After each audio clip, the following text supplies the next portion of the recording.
Hello again, dear friends. Welcome to set 5 of our internal medicine review questions.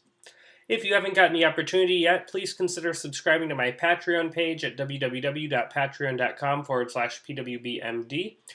If you subscribe, you'll have access to some of my premium videos in which I go over case studies, formulating differential diagnosis and treatment plan, things that will come in useful for you as you gear up to study for Step 3 of the USMLE, and formulating a systematic way of approaching patients, which will be useful for clinical practice. $1 a month goes a long way to help keep these videos free. If you like these videos, helping out will certainly help keep me churning out these review videos. Thank you very much in advance for your consideration, and a very warm thank you and gratitude for those who have already signed up. We'll start with question 1, and I will just warn you in advance, if my voice sounds a little nasally, I am getting over a cold. So there's that. So we have a 63-year-old man here presenting with worsening fatigue and malaise over the past 5 days. Recently, he began chemotherapy for stage 2 diffuse large B-cell lymphoma and has just completed his first round of treatment.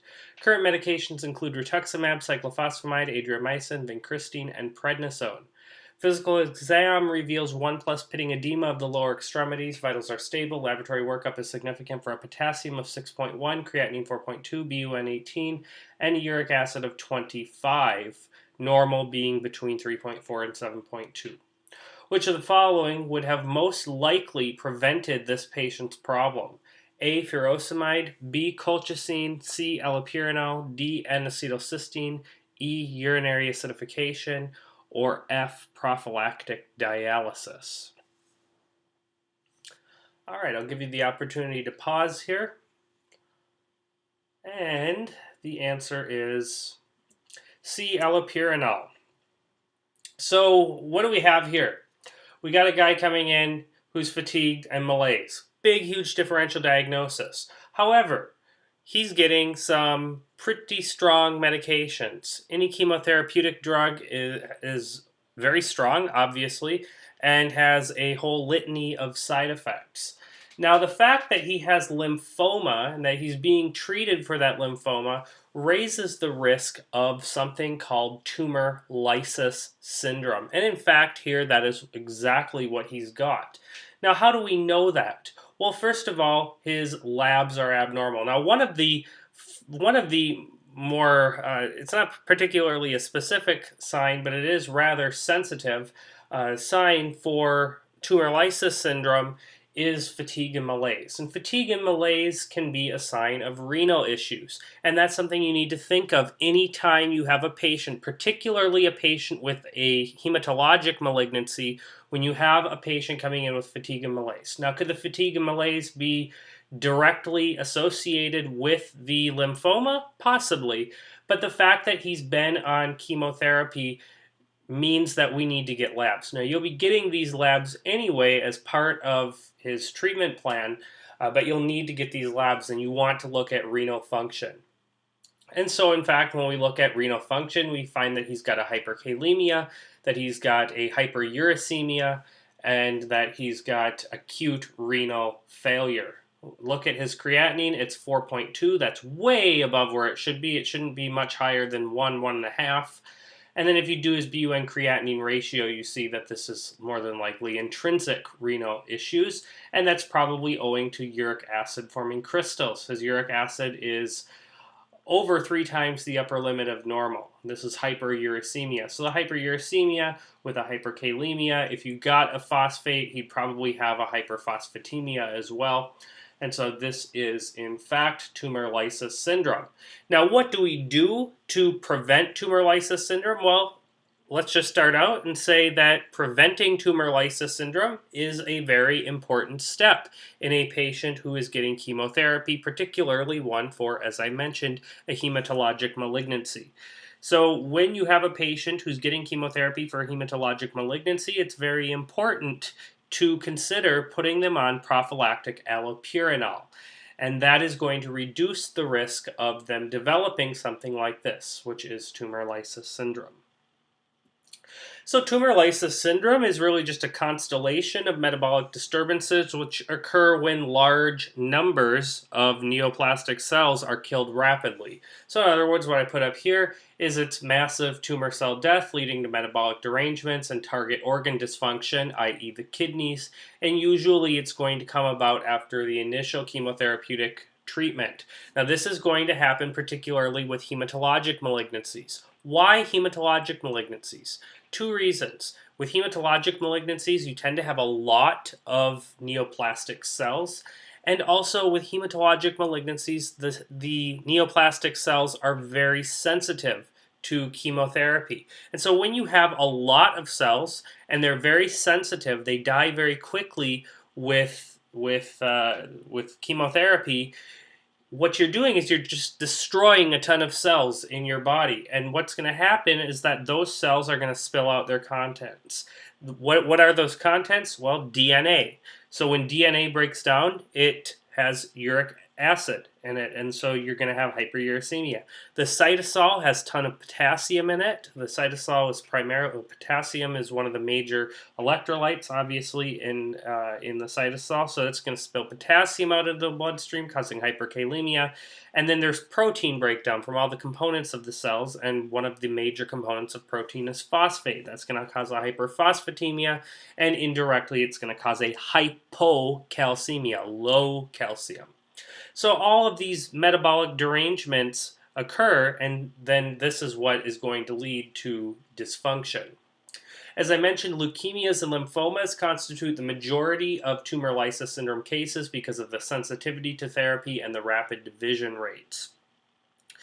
Most of the time, this is going to arise after the first chemotherapeutic regimen. However, it can arise thereafter. It can also arise from solid tumors as well. So you have to consider that, but you really want to hone in on doing prophylactic therapy, particularly for patients with these rapidly proliferating and treatment-responsive tumors, such as the acute leukemias and non-Hodgkin's lymphomas, especially things like Burkitt's lymphoma and these B-cell lymphomas.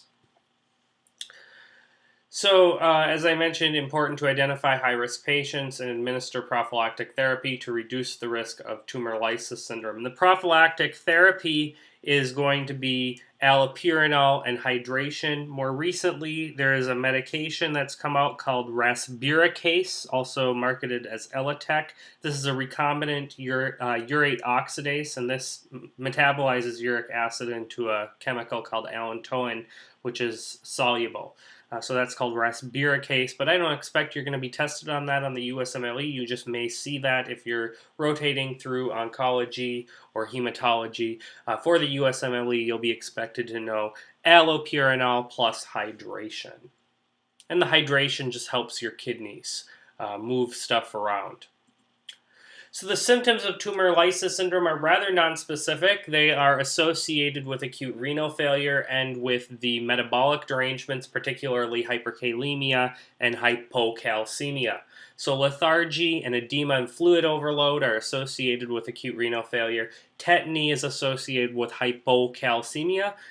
Congestive heart failure, again associated with increased fluid load. Dysrhythmia can be associated with hyperkalemia, and syncope and sudden death. The diagnosis is a laboratory diagnosis. You'll get blood chemistry levels, getting your BMP or electrolytes. That will show you a hyperkalemia, hyperphosphatemia, and hypocalcemia. You'll need to get those separately from your BMP. And then a hyperuricemia. Make sure that you're getting that when you have a patient coming in with symptoms like this associated with chemotherapy. The treatment is going to be to admit these patients because of the high risk of comorbidities with these metabolic derangements. You'll want to provide supportive care depending on which electrolytes are deranged. So for instance, if they have a hyperkalemia, you'll want to restrict the potassium in their diet, get an EKG looking for derangements of the EKG dysrhythmias, things like a loss of P wave, QRS prolongation, spiked T waves. If there is in fact EKG abnormalities, you'll want to give them IV calcium gluconate. This helps with cardioprotection. You can also give them IV glucose and insulin. That helps pull potassium into the cells and lower the potassium levels. You'll want to make sure that you check their serum potassium levels quite frequently once you start doing that. If they have hypocalcemia and hyperphosphatemia, really just correcting the hyperphosphatemia is good enough. You can give them PO phosphate binders. That should relatively quickly correct the phosphate, and then you usually won't have to do a whole lot to correct the calcium. However, if you're already giving them calcium gluconate for hyperkalemia, that should help too. In the case of hyperuricemia, what do you think you do? You do the exact same thing as you would do for a patient with that you're prophylacting for tumor lysis syndrome. That is, you give them allopurinol. If these things do not help, you can give them dialysis if it's refractory or if they're having really serious effects from the metabolic derangements, such as tetany from hypocalcemia, etc. Just use your clinical judgment. So what about these other things here? Why are they not right? So furosemide has been thrown around as a possible treatment. However, furosemide as a diuretic can worsen uric acid or calcium phosphate precipitation in the renal tubules. And so it is not used as a first-line agent in the treatment of hyperuricemia and tumor lysis syndrome in general, and it is certainly not used as prophylaxis. Colchicine is a microtubule polymerization inhibitor. It's used in the treatment of gout, but it doesn't affect uric acid levels. It's useful for gout because it reduces swelling. So do not think that colchicine helps with uric acid levels just because it helps with gout. It does not. So colchicine has no role in the treatment of tumor lysis syndrome. N-acetylcysteine. Where do you hear about this one? Well, you may be giving N-acetylcysteine to this patient because he's on cyclophosphamide, and cyclophosphamide is associated with what? Hemorrhagic cystitis, and cyclophosphamide is a N-acetylcysteine is a bladder-protecting drug. However, it does not help you with tumor lysis syndrome. Urinary acidification. Would we do that for this patient? Is it a method of treatment for tumor lysis syndrome? No. What would you do with the urine? You'd alkalinize it. So alkalinization of the urine, in other words, giving them sodium bicarbonate, can be useful for solubilizing uric acid, but it is not going to be done prophylactically. And then prophylactic dialysis is not done. You would not ever do that. Okay, so the answer is allopurinol. It reduces the amount of uric acid, helps metabolize uric acid.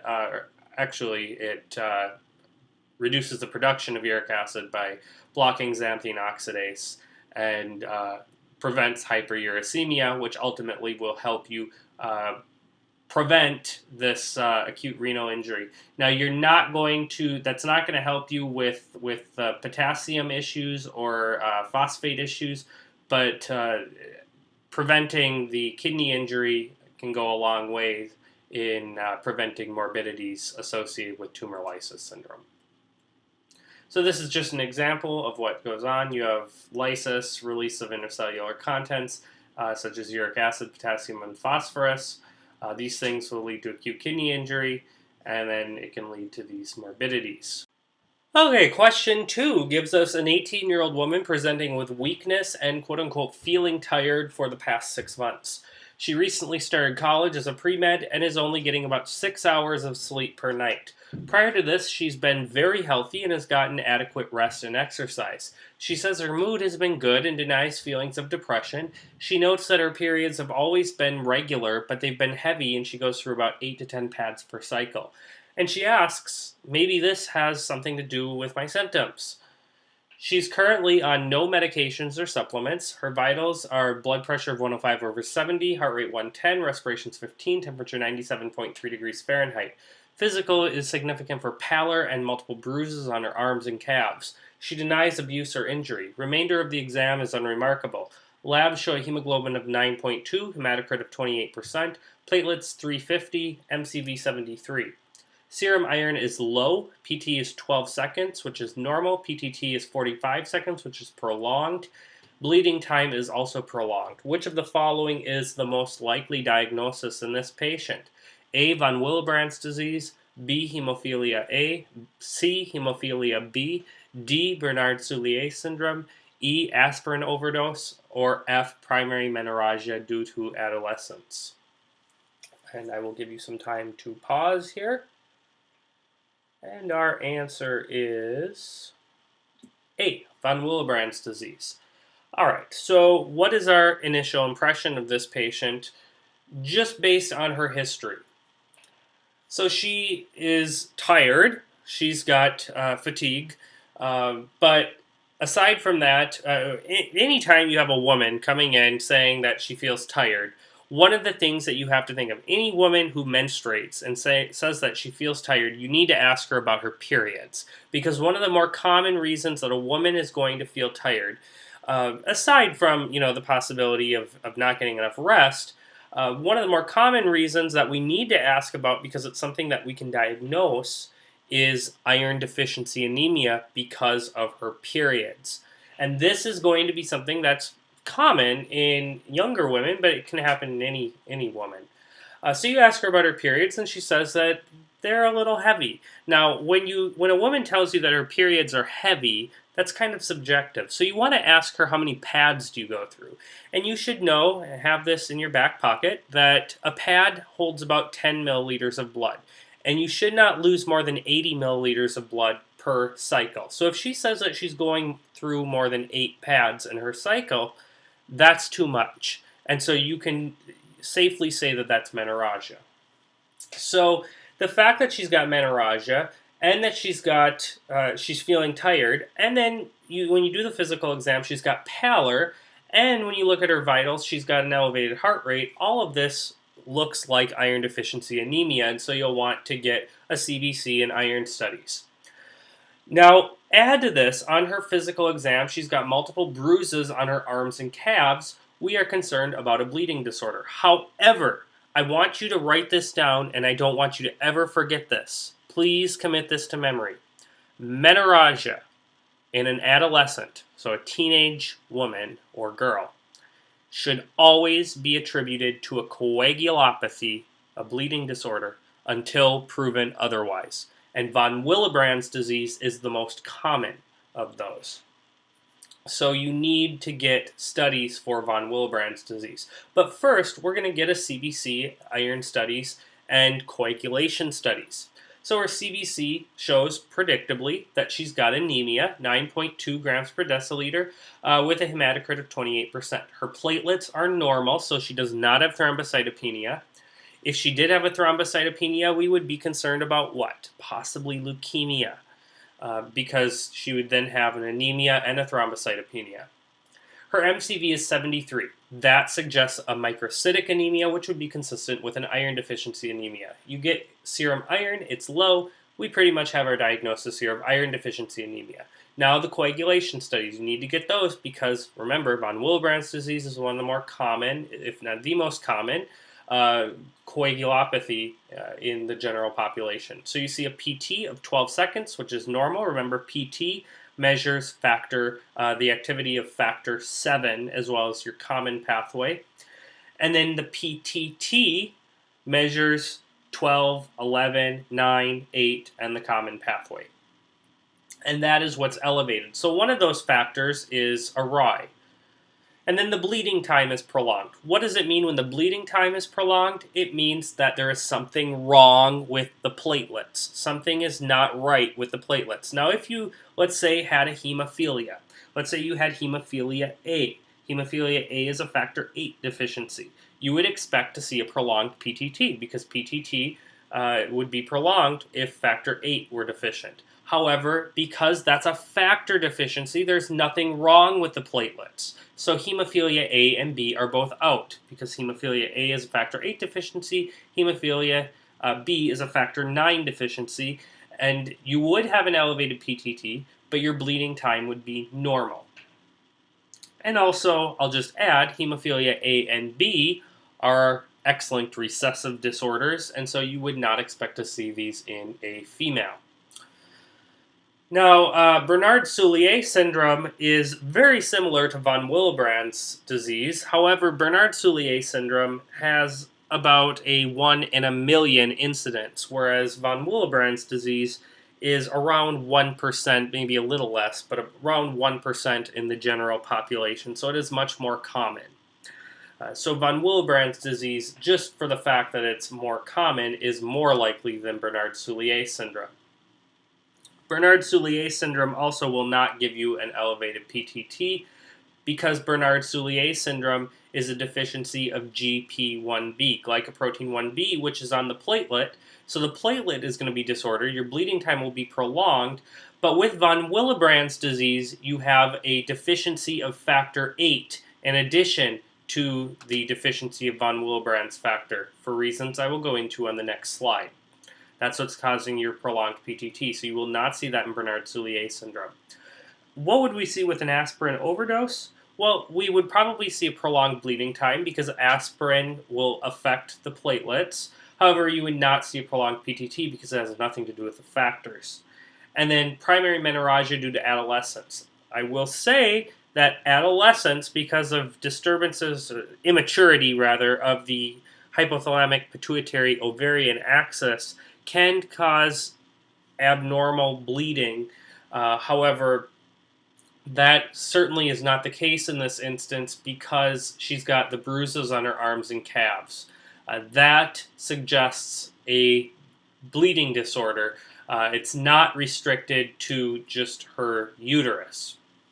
So von Willebrand's disease is the most likely diagnosis, but please, please, please remember, and I'm going to say it again, menorrhagia in an adolescent should be attributed to a coagulopathy until proven otherwise. That will get you a long way in OBGYN and on some of these internal medicine hematology questions on the USMLE. So just to run over bleeding disorders, remember that platelet-type bleeding, as we saw in this patient, will result in superficial cutaneous or mucous membrane bleeding. So nosebleeds, gum bleeding, menorrhagia. This suggests a deficiency of or something wrong with the platelets.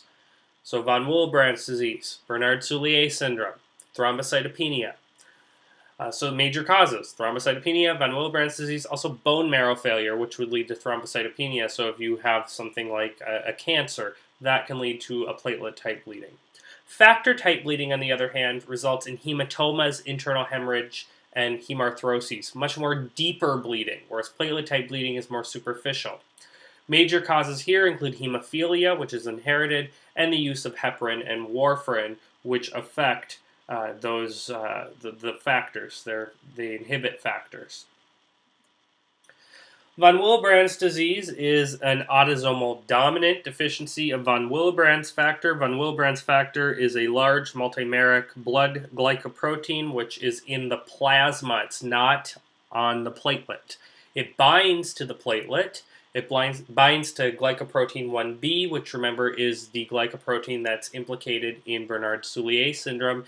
And when this happens, it allows for platelet adhesion. Now remember, von Willebrand's factor, it binds also to factor VIII. And when it binds to factor VIII, it protects it from being degraded. So if you have a deficiency of von Willebrand's factor, your factor VIII is going to be deficient. So what that means is that that's going to prolong the PTT. That's why we see a prolonged PTT in von Willebrand's disease. Now your factor VIII is not going to be deficient enough to where you have factor-type bleeding, but it will be deficient enough to where you'll have a prolonged PTT. So that's important because that's something in our labs that give us a hint that this is von Willebrand's disease. If you had the same exact clinical profile, but your factor VIII was normal, your PTT was normal, then you might think of Bernard-Soulier syndrome, but Bernard-Soulier syndrome is very, very, very rare. So you would need to do additional tests. As I said, von Willebrand's disease is an important cause of menorrhagia in adolescents and in young adults, as we saw in our patient here. So the profile for von Willebrand's disease, your platelet count will be normal. Your bleeding time, which assesses the function of the platelets, will be prolonged because the platelets are not able to adhere, and so that's going to prolong the bleeding time. Your PT, which primarily measures the activity of factor 7, will be normal, and your PTT, which measures 12, 11, 9, and 8, as well as your combined pathway, common pathway, will be prolonged, and that's because of the factor 8. To diagnose von Willebrand's disease, the most accurate test is the ristocetin cofactor assay. There's also something called the ristocetin induced platelet, something, it's RIPA. That's another test that's done, but the ristocetin cofactor assay, as far as I know, is the one that comes up in the USMLE. Okay, so this is a sort of algorithm.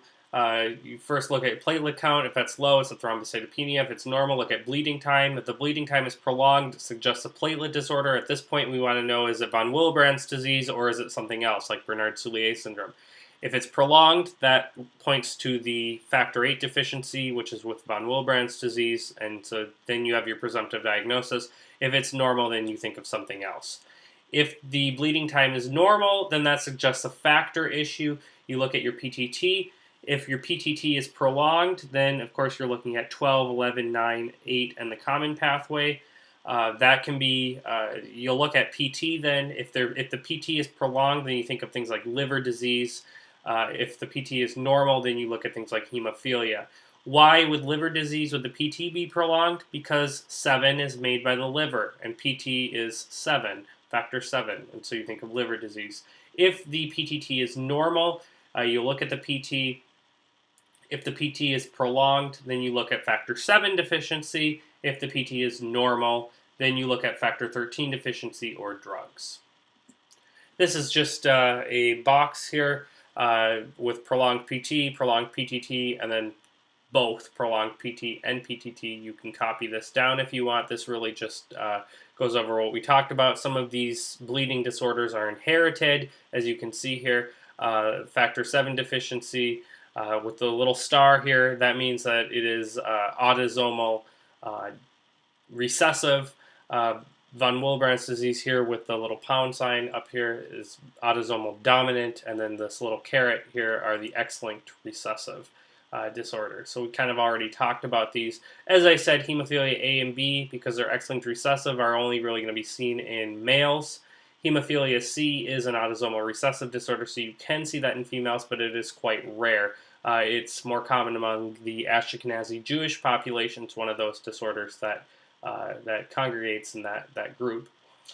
Some of these factor 5, factor 10 deficiency, prothrombin, fibrinogen deficiency, they're very rare. Do keep in mind vitamin K deficiency is a common cause of prolonged PT. Remember, you need vitamin K to clot. So that's a possibility, particularly in patients who have issues with absorption in their GI tract. Liver disease, another common cause of prolonged PT or prolonged PT and PTT, depending on how severe their liver disease is. And I will just add one more thing here, that von Willebrand's factor also plays a in TTP because von Willebrand's factor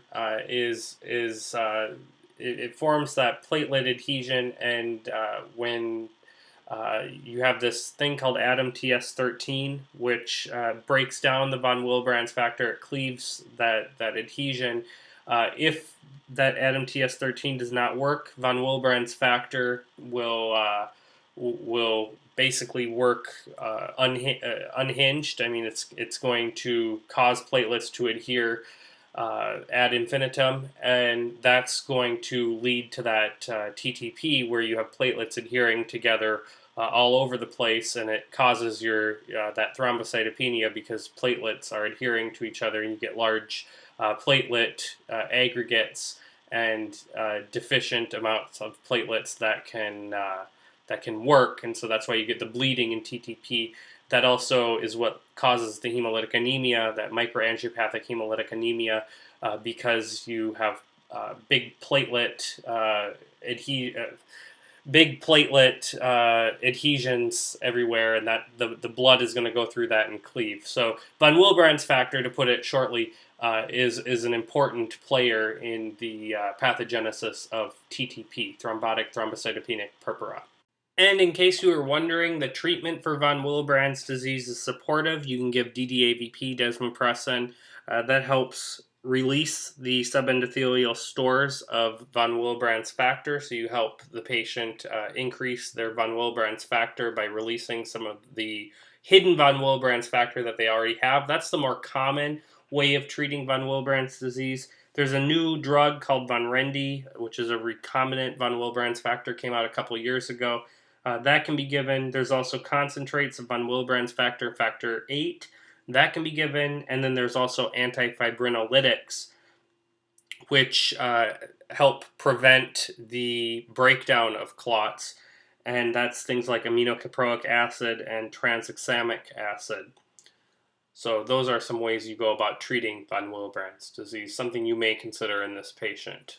But you need to give her iron supplements first to treat her anemia. Moving on to question 3, we have a 27-year-old man presenting to the clinic complaining of a rash. He says that he first noticed it about 5 days ago and it's been spreading and getting more itchy. There's involvement of the hands, arms, feet, and neck. He's employed as a bartender, drinks 3 or 4 drinks 3 nights per week, denies smoking and drug use. He's sexually active with multiple male and female partners and uses protection, quote-unquote, most of the time. Review of his chart reveals that he was diagnosed with genital herpes 3 years ago. He says that he's had a couple outbreaks since then, but they were controlled on valacyclovir. He is otherwise healthy. Physical exam is notable for an obvious rash, as pictured. I'll show you a picture of that momentarily. Which of the following is the most likely diagnosis? A. Pemphigus vulgaris, B. Bullous pemphigoid, C. Erythema multiforme, D. Erythema nodosum, or E. Toxic epidermal necrolysis. And here is the picture of his rash on the foot. All right, so again, here are your choices.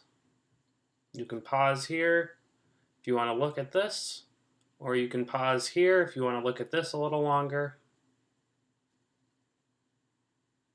Okay, so our answer is C, erythema multiforme. So this question, you're going to need to know your history. That is very useful, but the rash is kind of a dead giveaway. So Pemphigus vulgaris and Bullous pemphigoid are both blistering diseases. So you don't see blisters here. What you do see are plaques, and you see plaques that are of various morphology. This one is really here, and then maybe here, and maybe here. These are sort of the giveaways. These are target rashes, target lesions. You see sort of a more erythematous border here, and then sort of some clearing. That's a target rash, so this kind of circular distribution. But you see different forms, and this is where the disease gets its name, multiform. You have different sorts of lesions that make up the rash. Pemphigus vulgaris and Bullous pemphigoid, they're both autoimmune disorders, but they give you more of blisters. So you're going to have these sort of dome-like blisters. With Pemphigus vulgaris, you're going to have a positive Nikolsky sign, and we don't have that in this patient. So I'll show you some pictures of that in a little bit. Erythema nodosum doesn't look at all like this. Erythema nodosum, you see tender red nodules, particularly on the legs, on the pretibial region. That's inflammation of the fat cells. And this erythema nodosum is associated commonly with inflammatory bowel disease. If you get a question on the USMLE with a patient who has a rash and they have GI issues, maybe a history of diagnosed IBD, or they've got diarrhea and tenesmus and stuff like that, then you think erythema nodosum. But the dead giveaway is that the rash is pretty much confined to the lower legs, and it's not blistering, it's not weeping or crusty. It's just they're just really nodules, and I'll show you a picture of that too. Toxic epidermal necrolysis or necrolysis. This looks like a burn. I also have a picture of this too. This is similar to Stevens-Johnson syndrome. It's kind of on a spectrum. It's going to be associated with drugs in particular, but can be associated with certain infections. It usually is associated with flu-like symptoms, and then this leads to a sort of macular eruption, and then you can get blisters with it, but it really looks like a burn. It's pretty nasty, and this has a pretty bad mortality rate if it's not treated, about 25 to 30%, and that might even be with treatment. I'm not sure. So this is pemphigus vulgaris. You see blisters here. Here's a blister down here. Here's a blister down here. Some of the blisters are ruptured. You also see some plaques, and it's going to look a little bit different on a patient who's got more pigment in their skin. You also see it on the mucous membrane. So you'll see it on the tongue. You see some blisters here. This will have a positive Nikolsky sign. If you rub against the blisters, you'll cause sort of a desquamation. The blisters will very easily rupture. This, like I said, is autoimmune. It affects both cutaneous tissue and the mucous membranes. Bullous pemphigoid is very similar to pemphigus vulgaris. It's slightly less severe. You're going to, again, see these blisters. And both of these you'll diagnose with a skin biopsy. But you get a pretty good idea clinically. Both of these are type 2 hypersensitivity reactions. This is erythema nodosum, obviously quite different. This is affecting the fat cells, and it tends to be on the legs. Toxic epidermal necrolysis. It starts with this sort of papular rash, and then progresses quite dramatically into this burn-like appearance.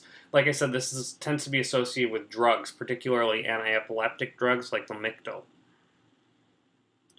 It can also be associated with nevirapine too, which is an HIV drug. There's a lot of drugs that can be associated with Stevens-Johnson syndrome and toxic epidermal necrolysis, but those are some of the more common ones. Certainly, if a patient has recently started drugs and you see a rash, it's something you need to think of.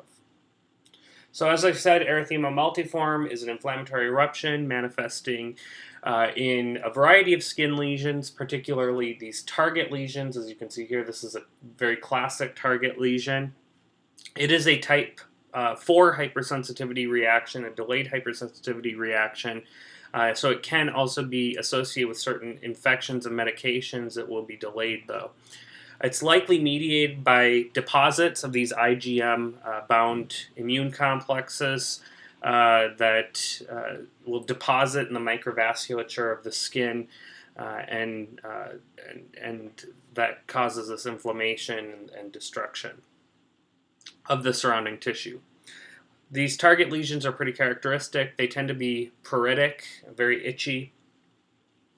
This will resolve in about 7 to 10 days by itself. So if this rash has lasted any more than a couple weeks to a month, you really should think of something else. Like our patient in the vignette, it does have a predilection for the palms and soles, and then the sort of head and neck area. So very classically, and I want you to write this down, I want you to remember this is very important, it is commonly associated with herpes simplex, so the STD. It can also be associated with mycoplasma, so consider possibly in a patient who's recently had walking pneumonia. It can be associated with drugs, but you want to definitely get down the association with herpes. Actually, on my USMLE, I think step 3, I had a question that was pretty much just like this. It was a herpes patient. So I've never actually seen this in clinical practice, but it is apparently somewhat common. So you should be familiar with erythema multiforme. And one of the giveaways is this.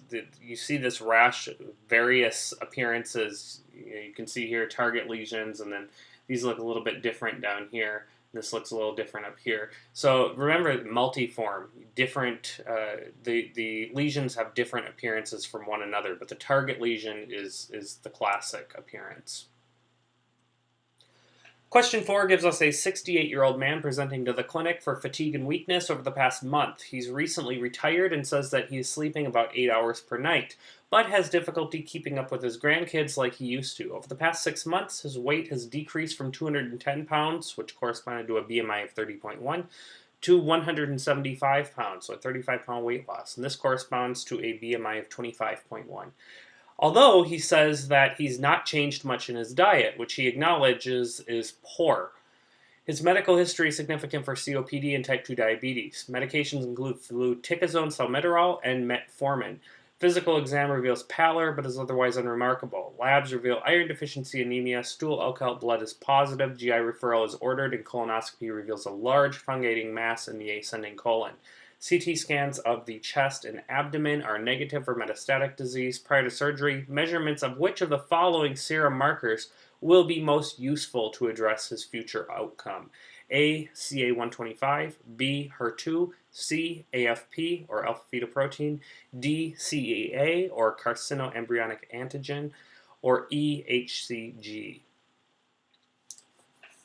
All right, give you some time to pause as usual. And our answer to this question is D. CEA. So let's take a step back and look at this patient as if you were approaching this patient in real life. So you got a guy coming in with fatigue and weakness, very common complaint in the outpatient clinic. So one of the things that you need to think of in an older person that has fatigue and weakness is anemia. So anemia is relatively common, and it's also kind of an alarm symptom in an older patient because we think of the possibility of hidden blood loss. Now, he didn't have any injuries or anything where he would have lost a bunch of blood, so it's not always very obvious. But in an older person, you have to think of maybe like a slow blood loss. And definitely one of the things that we think of in our differential is the possibility of colon cancer, which is what this guy has, but that may not come to you right away. Now look at the rest of his history. He is complaining of fatigue, but he's sleeping 8 hours a night. So what do we think of in anyone who's getting good sleep, or at least a good duration of sleep, but is tired during the day? We think of sleep apnea.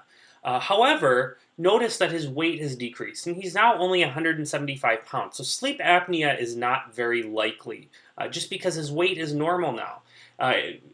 If he was right now 210 pounds and had a BMI of over 30 in the obese range, then we may refer him for a polysomnography. However, when we take into consideration that he's lost weight and he hasn't really changed anything in his diet, this is unintentional weight loss. He has not been dieting.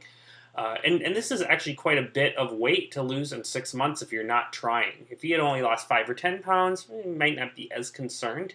But 35 pounds in 6 months, you're talking a 6-pound weight loss per month, which comes out to be about 1.5 pounds a week. That's really hard to lose if you're not really dieting. Now, his history includes COPD and type 2 diabetes. We look at COPD as a possibility that he's not being able to keep up with his grandkids. He might be short of breath, but he's not really complaining of shortness of breath, and that's usually something that they'll come in complaining about. So one of the things you need to do is get a CBC. That's going to be very important here because you have an older person complaining of fatigue. And really anybody complaining of fatigue is a good idea to get a CBC or at least check their hemoglobin with one of those sort of infrared monitors that you can use very readily in the outpatient clinic. And you find out that he's got iron deficiency anemia. So if you get a CBC, you see red blood cells, they're hypochromatic, and you get iron studies, you'll pretty easily diagnose iron deficiency anemia. When you have iron deficiency anemia in an older person, our major concern is that they're losing blood from their colon. And in fact, we get a stool alcohol blood, which you should always do in an older patient with anemia. You might even just do it in an older person who's got fatigue in general because colon cancer is such a high risk. And you find out that the stool alcohol blood is positive. This patient is immediately going in for a colonoscopy. So you do the colonoscopy, or the GI does the colonoscopy, and you find this mass in the ascending colon. Makes sense that it's in the ascending colon. You'll get more of a melena. It would help to ask about a stool color, but a lot of patients don't notice that, especially if they're not looking at their poop when they're going to the bathroom. So you see this mass in the ascending colon. This patient now has colon cancer until proven otherwise. You'll get a biopsy. You'll diagnose the cancer. Go on and do a CT scan looking for metastatic disease. That comes back negative. So our next step in management is to do surgery. So the question is asking you really, the patient has colon cancer just based on the vignette. And what this question is asking you is, what do you get for serum markers for colon cancer? And you need to know that. You need to know the serum markers for all the different cancers. But I'll show you a picture of the most important ones that you need to be aware of. And some of the cancers have more than one serum marker. Those you're not going to, you'll really just need to know the more specific one. But colon cancer and stomach cancer, the only one is CEA. And CEA is kind of non-specific for the different cancers. You see it pop up in a lot of them. But for colon cancer and gastric cancer, it's really the only one. And so CEA is the answer for this one. CA125 is really the one for ovarian cancer. HER2 is, you'll see in breast cancer, but not all of them. AFP is seen in liver cancer, and HCG is seen in testicular cancer. So here you see a variety here. Lung cancer, you can also get the CA125, like ovarian cancer and pancreatic cancer. Really, ovarian cancer is going to be the one where you see CA125 the most, at least in my experience. But you can also see it in pancreatic cancer, breast cancer, and lung cancer. Alpha-fetoprotein is going to be seen in liver cancer and testicular cancer. I don't know why you see it in liver cancer. With testicular cancer, I like to think of these are levels that you get in a pregnant woman, right? And so think testicular, used to make babies, alpha-fetoprotein, fetus, human chorionic gonadotropin, chorionic, like the fetus, and gonadotropin from the gonads, which is the testicles. So that will help you remember that. Prostate cancer, prostate-specific antigen, that you should be able to remember that pretty easily. And then CEA, you'll see in stomach cancer, colon cancer, lung cancer, breast cancer, pancreatic cancer, ovarian cancer. So you see it in all sorts of different ones. It's not very specific. You should remember stomach and colon, though, because it's the only one that comes up. As I mentioned, HER2 is really particularly associated with breast cancer, but you won't see it in all breast cancers. So you may just want to commit this to memory. There are some other tumor markers, like for the skin and stuff, but these are the ones that most commonly come up on the USMLE, in my opinion. So this is just something you got to commit to memory. The ones I would say are the most important out of all these would be liver, prostate, testicular, and colon and ovary. Maybe pancreas too. These are all really important though, so I would remember all of these. And this is just trivia. Get a question like this on the USMLE, it's pretty simple. It's just stuff you memorize. Okay, question 5 gives us a 29-year-old woman who comes to the ED after having coughed up blood, hemoptysis. She says that her sputum has been streaked with blood for the past couple months, but it's been worsening. She hasn't seen a doctor until now because she's uninsured.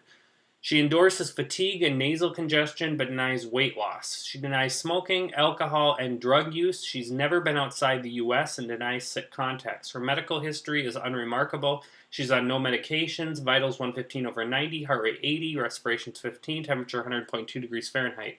Physical exam reveals saddle nose deformity. Chest x-ray is ordered and reveals the following. So here is your chest x-ray.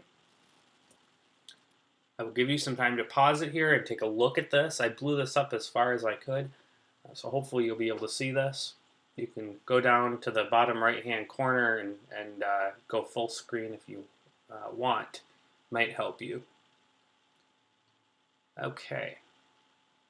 So, we get some labs. Her hemoglobin is 9.9 grams per deciliter, hematocrit 30%, white blood cell 7.5, platelets 390. Creatinine is 2.5 milligrams per deciliter, BUN is 20 milligrams per deciliter, ESR is 55 per hour, complement level is normal, ANA is negative, CANCA is positive, PANCA is negative, anti-GBM is negative, urine protein is 2+, and red blood cells are 10. Which of the following is the most likely diagnosis in this patient? A. Goodpasture syndrome. B. Wegener's granulomatosis, or otherwise known as granulomatosis with polyangiitis. C. Churg-Strauss syndrome, also known as eosinophilic granulomatosis with polyangiitis. D. Microscopic polyangiitis. E. Tuberculosis. Or F. Mycoplasma pneumonia. All right, so our answer to this one is B, Wegener's granulomatosis. On the USMLE, just as a side here, you will get both, although in clinical practice it's probably best to refer to it what's here in the parentheses, granulomatosis with polyangiitis. I have a hard time with this because I was trained in the 2000s when it was still referred to as Wegener's. However, there's a good reason why we stopped calling it Wegener's.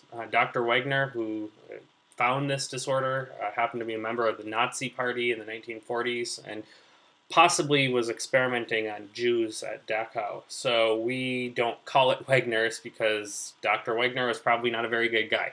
So, but I have a hard time adjusting to this. It's been a while now since they've renamed it, but I just struggle with this, probably because these are both pretty rare syndromes.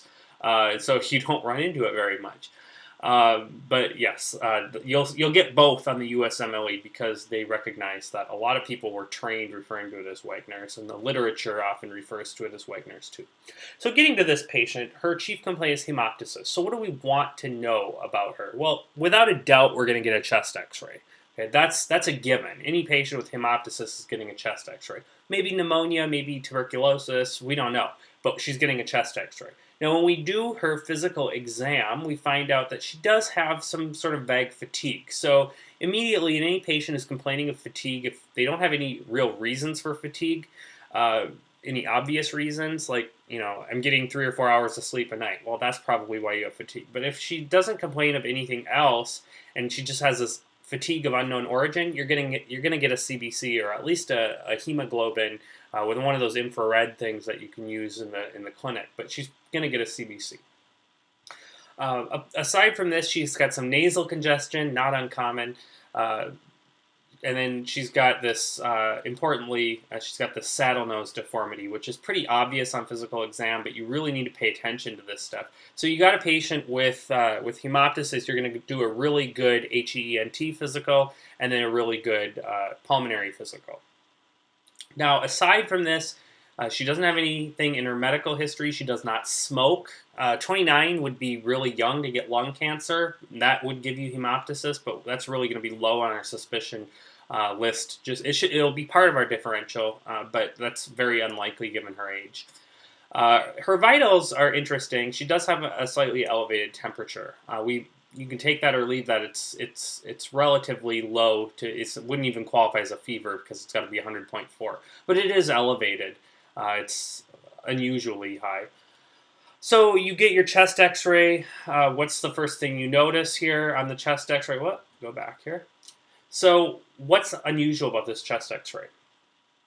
She's got infiltrates, right? She's got infiltrates, and where are these infiltrates? They're not lobar. That would be consistent with pneumonia. They're not widespread. They're bilateral, and they're in the hilar area, the perihilar area. And notice here she's got some coin lesions. One here, sort of one here.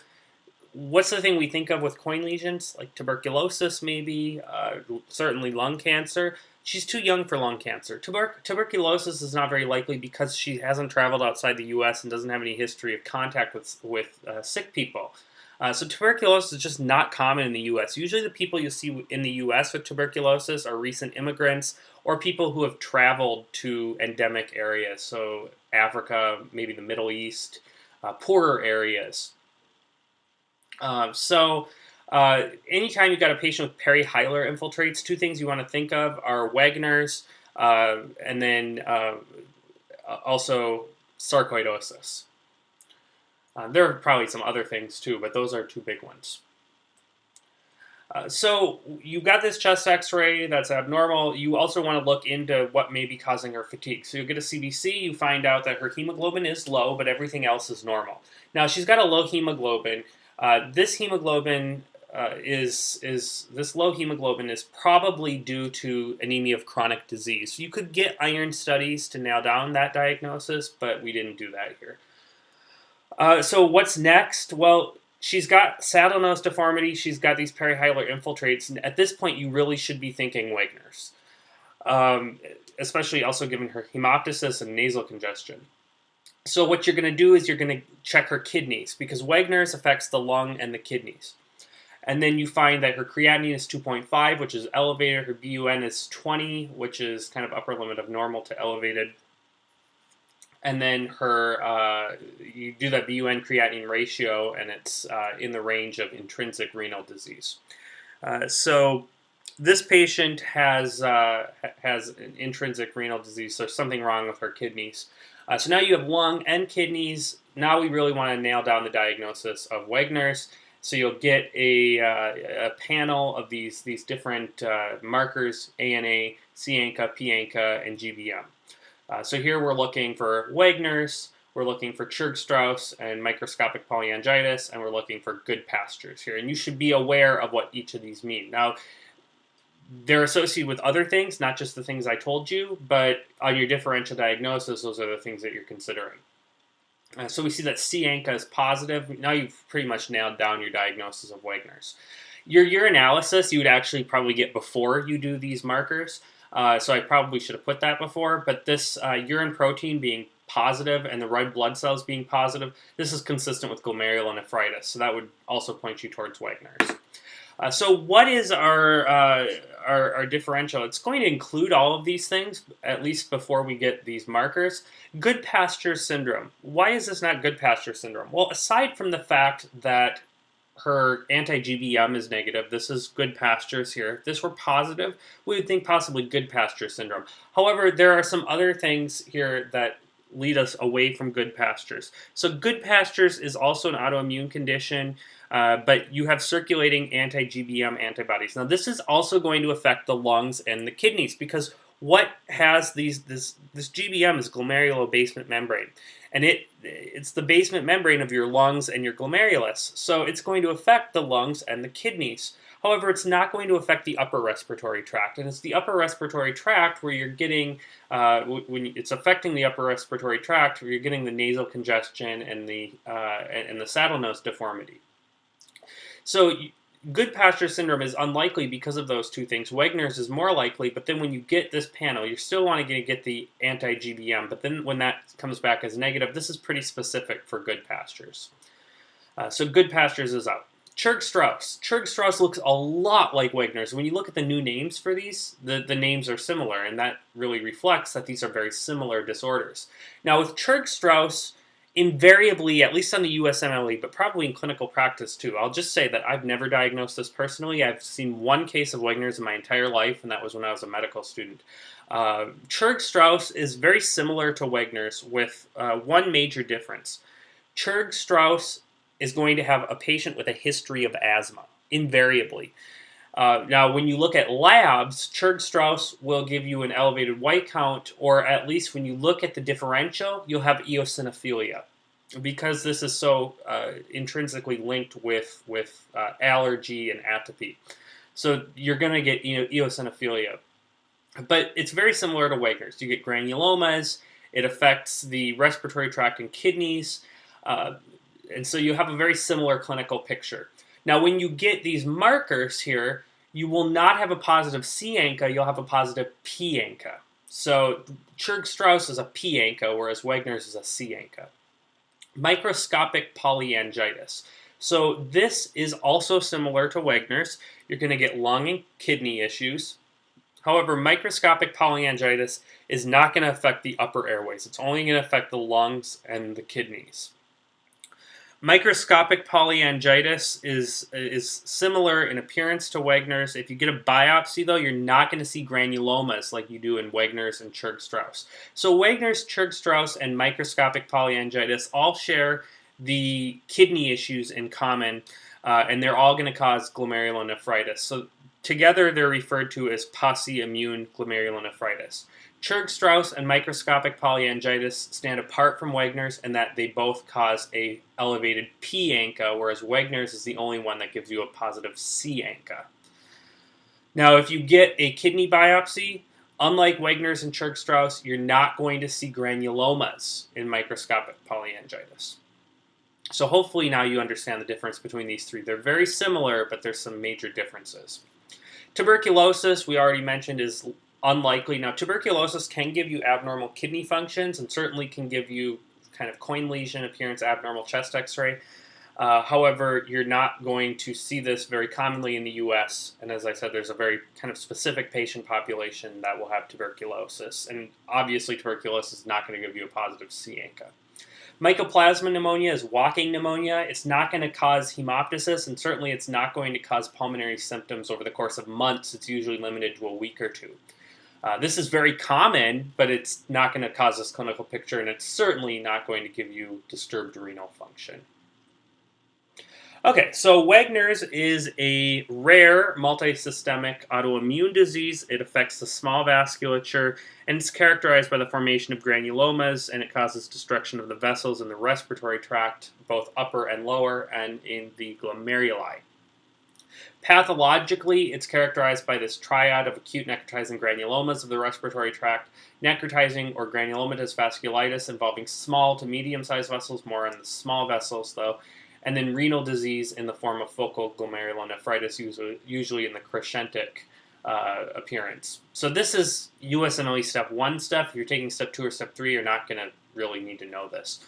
If you're taking step 2 or step 3, though, you'll want to know how Wegener's appears. So the classic features includes persistent pneumonitis with bilateral nodular and cavitary infiltrates. That's what we saw in our chest x-ray. 95% of patients will have that. Chronic sinusitis, 90%. So that's really just nasal congestion, nosebleeds. That's what will give you your when that happens over time, that's what's going to give you your saddle nose deformity. Mucosal ulcerations of the nasopharynx, so you may get these sort of crusty, bloody ulcers that the patient may pick at and then they bleed, and that happens in the mucosa. And then evidence of renal disease. Clinically, that may show up as high blood pressure, swelling, edema. However, you'll usually see that on labs. You'll see the elevated creatinine, sort of glomerulonephritis picture. When you get a urinalysis, you'll have elevated protein and elevated red blood cells.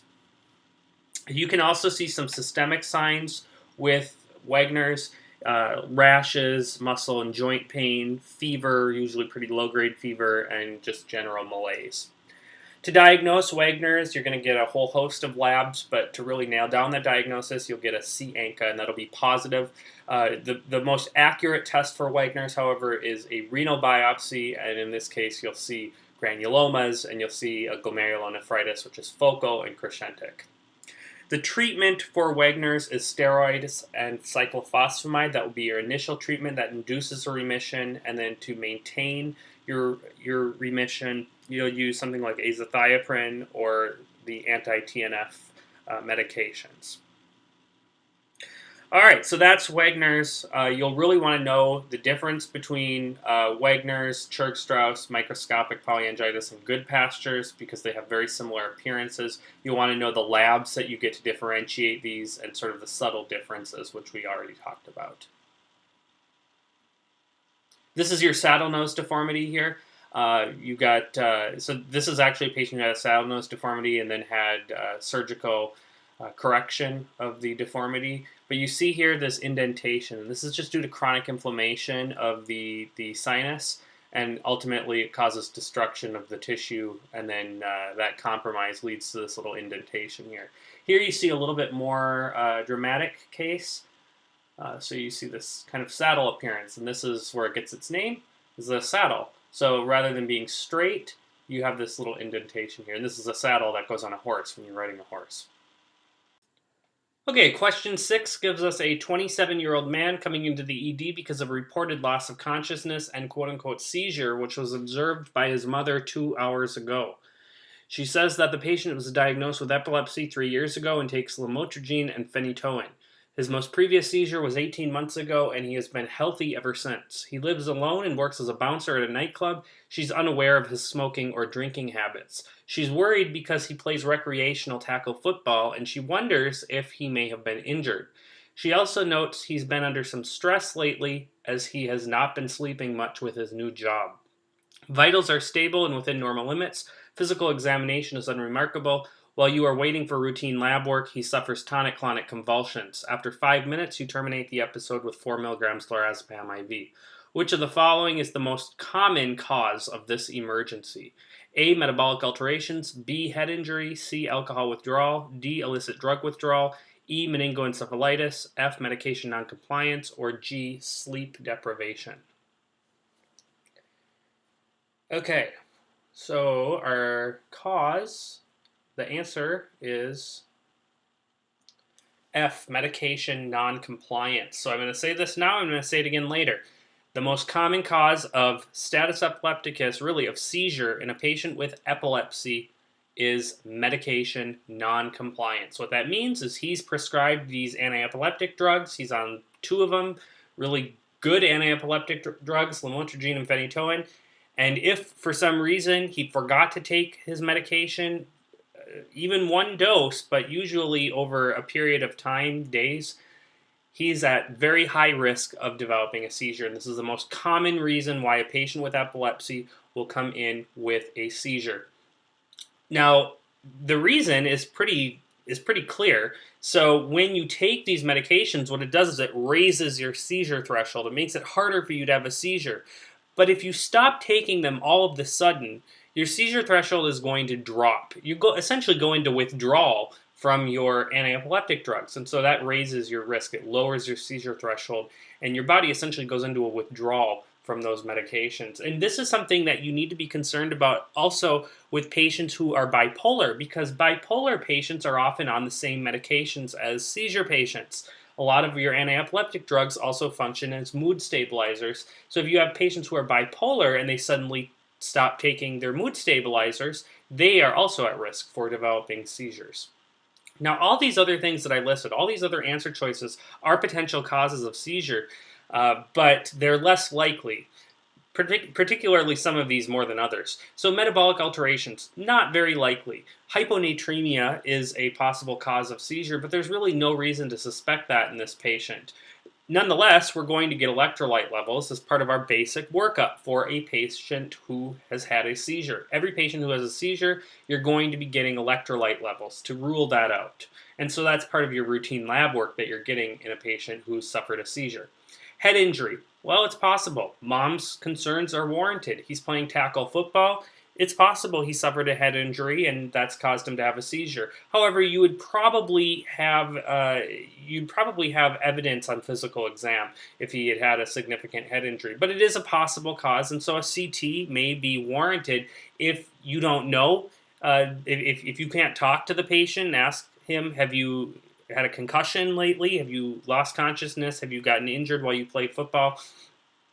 So you may go ahead and get a CT, but you may also not if your history really excludes it. But you are always going to get a CT in a patient who's had a new onset seizure.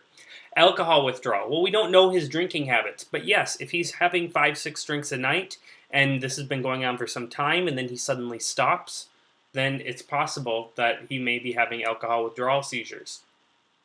Illicit drug withdrawal, really the one that will cause us is benzodiazepines. Now you may be asking, well, benzodiazepines aren't illicit drugs, but when we say illicit drug withdrawal, what we're saying is using drugs illicitly. That may be illegal drugs like cocaine and heroin. Those really wouldn't cause drug withdrawal seizures, but it may also be benzodiazepines. Those would. So either if he is prescribed the benzodiazepines and he's not taking them as indicated, he's taking too much, he's taking it too often, or maybe he's getting benzodiazepines, legal drugs, but he's getting them from somebody else. He's getting medications that aren't prescribed to him. This would be illicit drug withdrawal. He's taking, it would be illicit drug abuse. He's taking drugs that aren't prescribed to him. Or he's taking drugs that are prescribed to him, but he's not taking them as prescribed. A lot of patients, for some reason, who have seizures are prescribed PRN benzodiazepines, and I don't know how great of an idea that is to be giving that out left and right, and some doctors will do that because these are drugs of abuse, and so they may be taken. A lot of patients will take medications not the way they're prescribed. So it is a possibility. So you'll want to get urine levels of benzodiazepines to see if he's been taking that. That's not going to give you a whole lot of information, though, without a history. Meningoencephalitis is highly unlikely in this patient because his vitals are within normal limits. We would suspect him to have a seizure if he had meningoencephalitis. And sleep deprivation, very important when you're counseling your patients who have seizures, who have epilepsy. You need to make sure that they're getting a good 7 to 8 hours of sleep every night, because if they go sleep deprived, they are at risk. That will lower their seizure threshold. So that's very important. Most patients are counseled on that, but it's always worth reminding them. And that is a possibility. You know, he's been stressed, he's not been sleeping much. Yeah, that's a possibility that may have triggered his seizure. But the number one cause of seizures of status epilepticus in a patient who has epilepsy is medication noncompliance. So when you look at all these things, it really tells you why we get the labs we do, why we get electrolyte levels, why we get a CBC, why we get a urine toxicology screen, why we get a blood alcohol level, and why we get, very importantly, blood levels, serum levels of his medication. So we're going to get lamotrigine and phenytoin levels to make sure he's in the therapeutic range. If it comes back and he's not in the therapeutic range, then you pretty much have your answer if he's below the therapeutic range. So as I said, most common cause of status epilepticus in a patient with epilepsy is drug noncompliance, and every patient who is on antiepileptic drugs who suffers a seizure should have blood levels drawn. Now, I will also add here that it's not always a patient who's not taking their antiepileptic drugs who come in with seizures. So let's say that he's on Lamictal and he's put on an antibiotic. Well, it's possible that that antibiotic may have altered the metabolism of his medication. So it's possible that you may have low levels of your antiepileptic drugs, and it's not because you're not taking your medications, it's because you're metabolizing them faster if you're put on another drug. So just because a patient says, I'm taking my medications, and you believe them, you still need to get their blood levels drawn. Status epilepticus is defined as a single epileptic seizure lasting longer than 5 minutes, or multiple seizures within a 5-minute period without return to baseline. It used to be that the definition for status epilepticus, even when I was going to medical school, was 15 minutes. And now they've shortened that to 5 minutes for a really good reason. The reason being that we initiate medical treatment at 5 minutes. So really that's where we define status epilepticus now. And that treatment, initially, when a patient starts having a seizure, it's stabilization. So you're going to stabilize their airway, breathing, circulation. Usually that's not a problem. You want to make sure you have something under their head. This is just basic first aid stuff so that they're not smacking their head, because these seizures can be pretty violent. You want to get vitals. You want to try to get IV access if you can. That can be easier said than done because these patients are often flailing about. You want to get an EKG, and you want to, this is very important, get a finger stick glucose, because hypoglycemia is a possible cause of seizures. If you don't know if the patient is an alcoholic or not, you're going to want to use a banana bag. So that's glucose with thiamine, and they call it that because the thiamine looks yellow. I don't really know why. So you'll want to give glucose if they're less than 60 milligrams per deciliter. That's our cutoff. So after 5 minutes, if they continue to have a seizure, most of the time they'll terminate spontaneously. But if they're still having a seizure after 5 minutes, you'll want to give benzodiazepines, ideally parenterally, so intramuscularly or intravenously. However, if you don't have intramuscular preparations available and you are unable to establish IV access, there are other ways that you can give these medications. Obviously, you can't give them orally, so you can try giving it rectally. They have rectal diazepam. They also have intranasal midazolam. So if you have access to that, you can use that, but ideally, you'd like to give this intramuscularly or IV. If they continue to be refractory, and here we're talking several minutes, 15, 20 minutes, then at this point, the evidence is kind of unclear as to what the best route is to go, but most physicians will use either an IV antiepileptic drug like phenytoin or valproic acid or Keppra, or you can try giving IV barbiturates like phenobarbital. Really, at this point, though, if they're having seizure 15, 20 minutes, it's not only an emergency, but it's really very, very urgent, and you need to you'll need to call anesthesia down, because there's a possibility that you'll need to give them anesthetic doses of drugs like thiopental or pentobarbital, and really that's not something you want to monkey around with without an anesthesiologist. So if the patient's having a seizure and it's going on past 15 minutes, you want to get anesthesia down there immediately.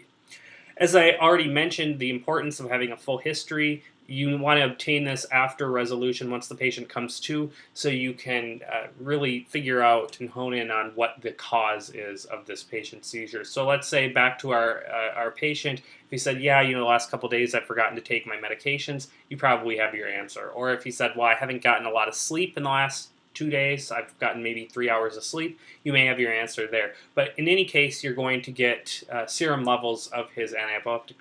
anti-epileptic drugs to make sure that that's not the underlying cause, because it is the most common cause of status epilepticus in a patient with epilepsy. Hopefully, I've driven that home for you. All right, question 7 gives us a 32-year-old woman presenting to the ED because of chest pain for the last 45 minutes. The onset was sudden, and she rates the pain as a +9 out of 10. It is quote-unquote crushing in nature and is substernal. EKG taken en route reveals the following. I'll show you a picture of that now. Here's her EKG. So you can pause it here and take a good look. I know the resolution kind of sucks, but what you're looking for is pretty obvious here. Okay, we'll go back. Which of the following is the most likely diagnosis in this patient? A, anterior MI, B, septal MI, C, lateral MI, D, inferior MI, or E, unstable angina? Alrighty, so our answer here, I'll let you see this again. And your answer choices, pause it if you want. Our answer is an anterior MI. So this, if we were to change this vignette and say a 72-year-old woman presented like this, and your diagnosis would be very obvious. It should be second nature to you that an old person with chest pain that's ongoing and crushing and substernal is a heart attack until proven otherwise.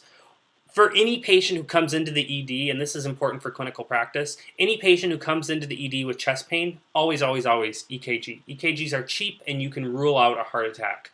So you need to get an EKG in every patient who comes in with chest pain. And this is a great reason why. Now, it'd be easy to say, oh, you're a young woman. It can't be a heart attack. This just has to be maybe Prinzmetal's angina or just maybe somatization. She's having a panic attack. It's easy to dismiss it, but it is possible that it's a heart attack. So you need to get an EKG. And it's a dang good thing you got an EKG, because look what she's got. ST elevation of leads 2, 3, and possibly even of 4. So when you have ST elevation in those leads, those point to an anterior MI. Now you would expect if it were a septal MI, you would expect to see it in V1 and V2, but you see it more in V2, V3, and V4. V1 looks pretty normal. So it's not always going to be perfectly flat in V1 and V2 and then spikes up in V3 and V4 and then flat in V5 and V6. You'll see a little bit of overlap, but you want to kind of just circle the ones that are abnormal. And so if you see V2, V3, and V4, you got both your anterior leads elevated and kind of one of your septal leads elevated. So this is an anterior MI. So this is pretty straightforward. Like I said, the big problem here is making sure that you get an EKG in everybody that comes in with chest pain, and then that you know what your leads are and what they correspond to. This is an easy point on the USMLE if you just memorize this. So septal is V1 and V2, anterior is V3 and V4, lateral is V5 and V6, as well as 1 and AVL, and inferior is 2, 3, and AVF. You should memorize this for your whole medical career. For test-taking purposes, for practice, this is just bread and butter stuff here. Okay, so this is one of those questions that tells you you can't go back, you have to choose your answer, and then now we're going to continue this vignette. And so you get your EKG and it reveals an anterior ST elevation MI, and physical exam is remarkable for nodular lesions on the upper eyelids, and I'll show you a picture of that here. So here's these nodular lesions. You can pause if you want to take a quicker look, but we'll go back now. Family history is significant for MI in her mother at age 40 and in her sister at age 33. Both also have high cholesterol. Lipid panel is obtained and reveals a serum cholesterol of 420 milligrams per deciliter, normal being less than 200. LDL of 340 milligrams per deciliter, normal being less than 100, and triglycerides of 115, normal being below 150. Which of the following proteins is most likely abnormal in this patient? A, apolipoprotein E, B, HMG-CoA reductase, C, LDL receptor, D, lipoprotein lipase, or E, apolipoprotein B48 and B100. Okay, so our answer to this one is, whoops, Okay, C, LDL receptor. So this patient has familial hypercholesterolemia.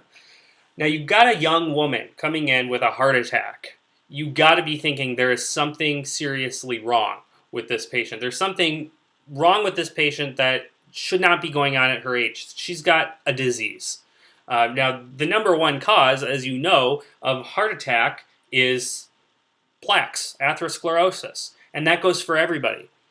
But why would this 32-year-old woman be having plaques, even if she's obese, even if she's a smoker, even if she lives a sedentary lifestyle and eats like a pig and eats McDonald's every day? She should not be having plaques in her arteries yet. Maybe when she hits her 50s, 60s, yeah, for sure, but not at 32.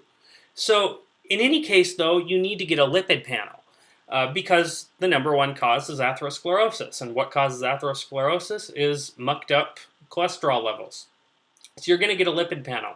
But this question tells you about her history. And her history is that her mom and her sister both had heart attacks at a young age, and they also have high cholesterol. That should point you towards a diagnosis of something hereditary. And then you look at the physical examination, and you see these xanthelasma. And that's these nodular cholesterol lesions on her eyes. And that's really a dead giveaway of familial hypercholesterolemia. So her physical exam, her history, and her labs are all consistent with familial hypercholesterolemia. Now, you'd think on the USMLE they would tell you which of the following is the most likely diagnosis in this patient. And that would be nice, but the USMLE is not always that easy. So this kind of question expects you to know what the diagnosis is, and then also expects you to know what the pathogenesis is. This is a classic USMLE style question.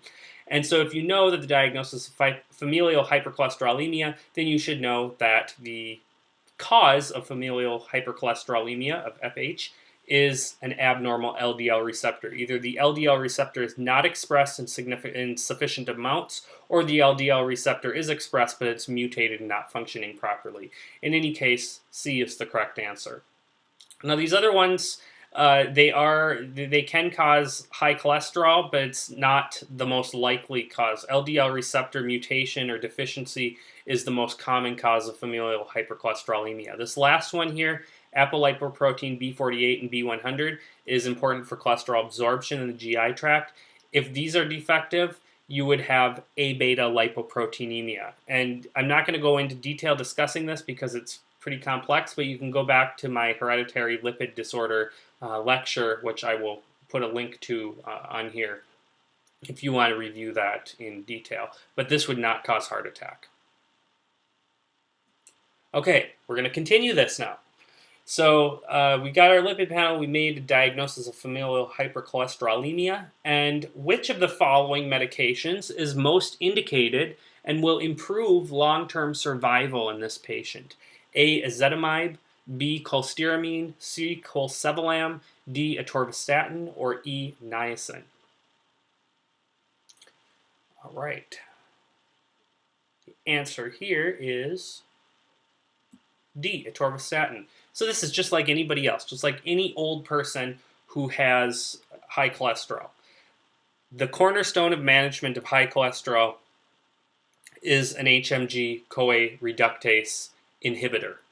And that would be your statin drugs. So atorvastatin, etc., simvastatin, there's tons of them out. But atorvastatin would be, out of these medications, would be the most indicated because statins are the cornerstone for not only familial hypercholesterolemia, but for anybody with high cholesterol who we want to prevent having a stroke or a heart attack. So it is atorvastatin. Now these other medications may be added on, but atorvastatin is the medication we need to put her on first, and then we check her lipid panel, and if it's still not sufficient, you can try adding these other things, but it is the statin drug that is, like I said, the cornerstone of management for FH. So FH is from deficient or malfunctioning LDL receptor, which results in elevated circulating LDL. LDL receptor helps pull LDL out of the bloodstream. So if that's not working, you're going to have more LDL in the circulation. Worldwide prevalence is about 1 in 500. That's quite a few. A lot of these patients, though, are subclinical. So there's a variety of presentations depending on the mutation and zygosity The vast majority of these patients will be heterozygous, meaning that they have one defective allele. This is an autosomal dominant disorder. So all you need to do is have one abnormal gene, and you will have symptoms of the disorder. So the heterozygous patients will usually present in adulthood with abnormally high LDL levels or with premature vascular issues. It's indicated that at age 21, you should be getting a lipid panel universally on all patients.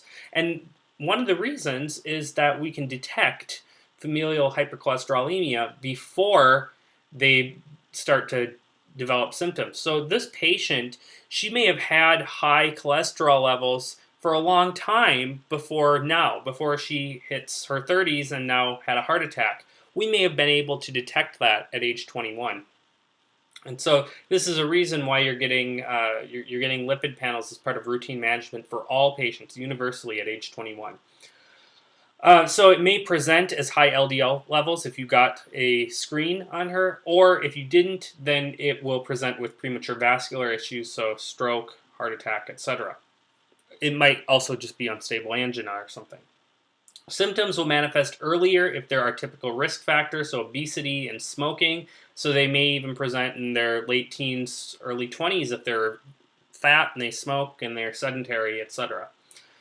They will usually develop symptoms by their 20s and 30s. So in other words, all this is, FH, it's patients who have a mutation and it causes them to have the vasculature of a 70-year-old when they're in their 30s.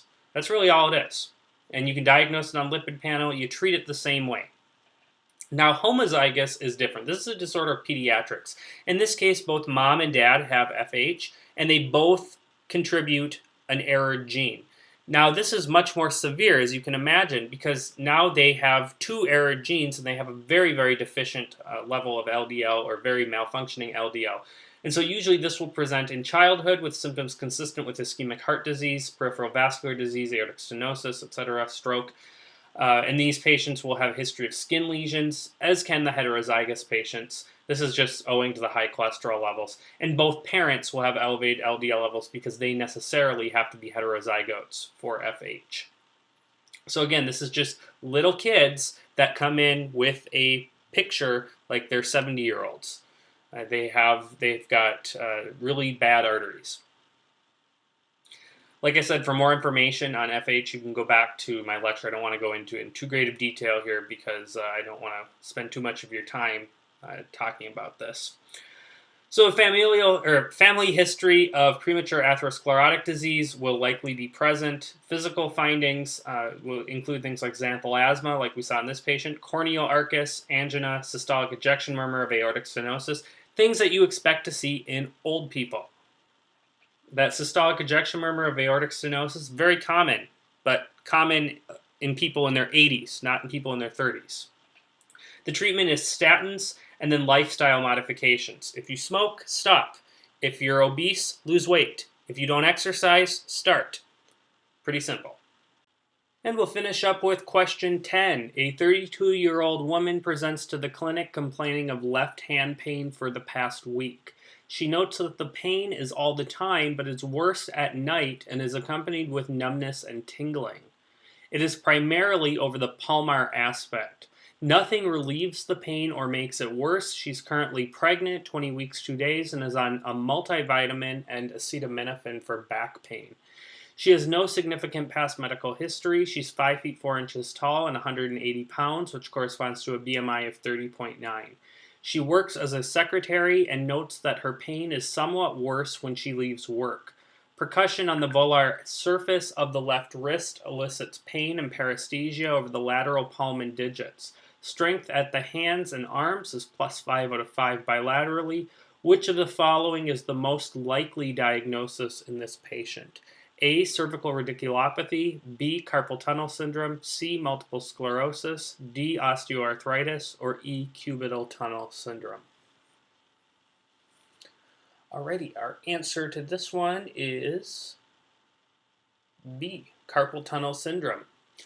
So this woman, her chief complaint is what? Her chief complaint is hand pain. And when you have a patient with any kind of pain, you want to know, are there any kind of accompanying symptoms? So things you want to ask are neurologic signs. Is there weakness? Is there numbness? Is there tingling? Is there burning? And there's no weakness, but there's numbness and tingling. And that suggests that this is nerve related. So this is not muscular, this is nerve. And far and away, the most common reason that a patient will have pain and nerve issues in their hand is going to be carpal tunnel syndrome. You're going to run into this frequently in the outpatient setting. So that should be number one on your differential. Are there other possibilities? Sure, but this is number one on your differential. Now, when you think of carpal tunnel syndrome, you should think of some of the risk factors, and this woman has a lot. First of all, she's a woman, and women tend to get carpal tunnel syndrome more than men for some reason. I don't know why. Maybe it's the shape of their wrist. Secondly, she's pregnant. Pregnancy increases the risk of carpal tunnel syndrome. Third, she's overweight. She's actually obese, 30.9. That is another risk factor. Fourth, and very importantly, she works as a secretary. Secretaries tend to use computers or typewriters, but now computers. And they have their wrist in a certain position, and that position is prolonged, and that is a risk factor for carpal tunnel syndrome as well. So she's got multiple risk factors. Another thing that I neglected to mention earlier is when the pain is worse at night, that is also suggestive of carpal tunnel syndrome. For some reason, carpal tunnel syndrome gets worse at night. And so that's something you'll want to remember. So all of this together is a very classic history and presentation of carpal tunnel syndrome. Moving on to the physical exam, what's this percussion over the volar surface? That's kind of weird. What is this test called? This is called Tinel's test. So Tinel's test is very simple. You have the patient put their hand out and you tap on the volar surface of their wrist. So volar surface is just the part of the wrist that's contiguous with the palm. And if you can elicit pain and really the symptoms, so pain and paresthesia, that is consistent with carpal tunnel syndrome. Another way that you can test on physical exam is something called Phelan's test, where you have them flex their wrist together, both of them, and I'll show you a picture of that. It's pretty simple. Note that she does not have weakness, and so her hands and arms are fine for strength. So this is more than likely a peripheral issue. However, with carpal tunnel syndrome, you can get weakness if it gets severe, particularly weakness of the hand and over that distribution in the lateral palm. In particular here, we're talking about the thenar eminence, which is the muscle that goes to, that allows your thumb to move. So cervical radiculopathy. Cervical radiculopathy can also give you some degree of weakness or pain, but usually cervical radiculopathy, because it's a dysfunction of the cervical nerve root, it's usually due to disc herniation or foraminal narrowing, especially in older patients. And usually it affects C6 and C7. And C6 and C7 is more of the forearm and wrist, not so much the hand. Now, as I mentioned, one of the more common causes is disc herniation, so you look for a history of maybe weightlifting or heavy manual labor, using vibrating equipment like a jackhammer. And then also the foraminal narrowing you would usually see in older patients, often with arthritis, and that's due to osteophyte formation, which can then cause compression on that cervical nerve root. Usually cervical radiculopathy will present as weakness, and that's going to be weakness at the elbow and wrist.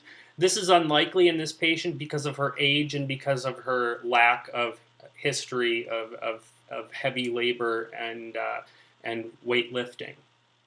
So that's much less likely.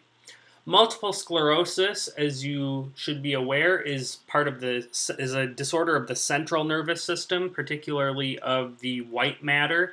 It's a much more chronic condition. So this woman has only had pain for the past week. Multiple sclerosis, we would expect it to be going on for months. Furthermore, with multiple sclerosis, remember, it's multiple. So you would expect multiple symptoms, maybe not at the same time, but you would expect there to be a whole litany of different kinds of symptoms that the patient has. So maybe they've got blurriness that comes and goes, and they've got arm pain that comes and goes, and they've got leg weakness that comes and goes. Maybe they're happening at the same time, maybe they're happening at different times, but you just kind of have this whole hodgepodge of neurologic issues that's been going on protractedly. For several weeks to months. And this woman has only had this issue for the past week. So multiple sclerosis, it's a possibility, I suppose, theoretically, but you would expect to see other symptoms down the road. And so this is much less likely. Furthermore, with multiple sclerosis, you would not expect to elicit the symptoms with Tinel's test. Because Tinel's test is putting compression on that median nerve that's affected with carpal tunnel syndrome. And remember that multiple sclerosis is a disorder of the central nervous system, whereas carpal tunnel syndrome affects the peripheral nervous system. Osteoarthritis can affect the wrist. Usually it affects the weight-bearing joints like the knees and the ankles, but it can affect the wrist, especially patients with rheumatoid arthritis, and this patient does not have that. When it does affect the wrist, usually you're going to have really severe wrist pain and decreased range of motion. You may note a deformity, especially in those patients with RA. But this patient doesn't have RA. And so the patients that we would expect that don't have RA, that we would expect to see osteoarthritis in, is much older patients, so 50 plus crowd. So that's much less likely. And then cubital tunnel syndrome is a totally different part of the body. So the cubital tunnel is at the elbow, and it's a place where the ulnar nerve comes down the elbow. And it's actually formed, I think, by the medial epicondyle of the humerus, and then the olecranon process of the ulna, and the flexor carpi ulnaris ligament and muscle. Now, this is very similar to carpal tunnel syndrome in the symptomology. It's just in a totally different area. So you think of the ulnar nerve innervation. Where does that go? Well, that goes to the medial palm.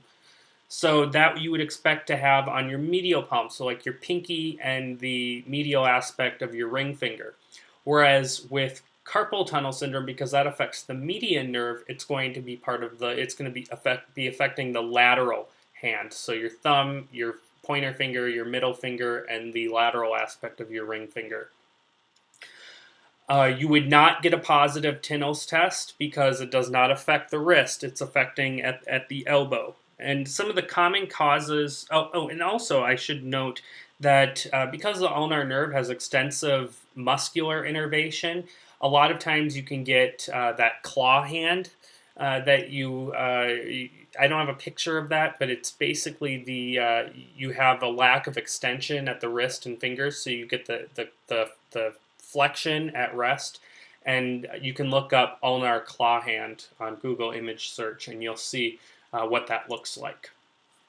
Usually the cause of cubital tunnel syndrome is things like bench pressing, anything that puts a lot of stress on the elbow, like bench pressing or prolonged pressure on a flexed elbow. So like if you're driving long distance and you have usually your right arm, if you're driving in countries that aren't the UK or Japan, I suppose, or Australia, if you got your right elbow sitting on the armrest of your car, driving with your left hand, that prolonged pressure on your elbow can lead to cubital tunnel syndrome. So think of people like truck drivers who drive long distance. Also, sleeping on your elbow, if you happen to sleep that way, that can lead to cubital tunnel syndrome as well. So carpal tunnel syndrome is caused from compression of the median nerve at the carpal tunnel syndrome. The carpal tunnel. This is the carpal tunnel here. You see, you've got your carpal bones, and then the flexor retinaculum forming the roof, and then these are little ligaments here that are going to the muscles in the hand. So what happens then is that this nerve gets compressed, and that's what's causing the pain and paresthesia. So the symptoms are pain and paresthesia at the wrist and the lateral palm, which includes the first, second, third, and medial fourth digits. In severe cases, you can get weakness and muscle wasting. That weakness is usually going to be on the thenar eminence, which is that little mass of muscle that goes to move your thumb. The diagnosis, as I mentioned, the risk factors, again, repetitive wrist work, so like secretaries, pregnancy, obesity, female gender, and rheumatoid arthritis. The diagnosis is clinical, so the Tinel and Phelan test are good tests, especially together themselves. They don't have super great specificity and sensitivity, but if you put them together, they're a little bit better. And then your history is very indicative as well. You want to ask: is the pain worse at night? Is it worse after you leave work? And then evaluate their risk factors. Now, the initial management is conservative. So you'll do wrist splinting, where you have them wear this splint at night, which puts their wrist in a slightly extended position. And then NSAIDs. And NSAIDs will help relieve the inflammation. That's your conservative management. And you can also do physiotherapy too. If that fails to work after a month or two, then you want to do electrophysiologic testing. So that's things like EMG and nerve conduction studies. And this is useful if surgery is being considered, which would be something you want to consider if you don't get any improvement after a couple months. At that point, you'll also probably want to do an MRI to get some real good imaging, which will help the surgeon. So surgical decompression is your second line therapy, but your initial management is going to be wrist splinting and NSAIDs. So this is Tinel's test here, very easy to do. You should have learned this in medical school, and you would elicit the pain on the lateral aspect of the palm. And this is Phelan's test. You want to have them hold this position. We call this the inverse prayer position. You want them to hold this position for 60 seconds. Sometimes the pain doesn't come on right away. It'll take some time for it to be elicited, but you'll have them hold this position for 60 seconds. If they don't get any pain or tingling, then it's considered a negative Phelan's. If they do, it's considered a positive Phelan's. And that's all I have for you for this set. If you have any questions, please write me a note below. Otherwise, I will see you next time.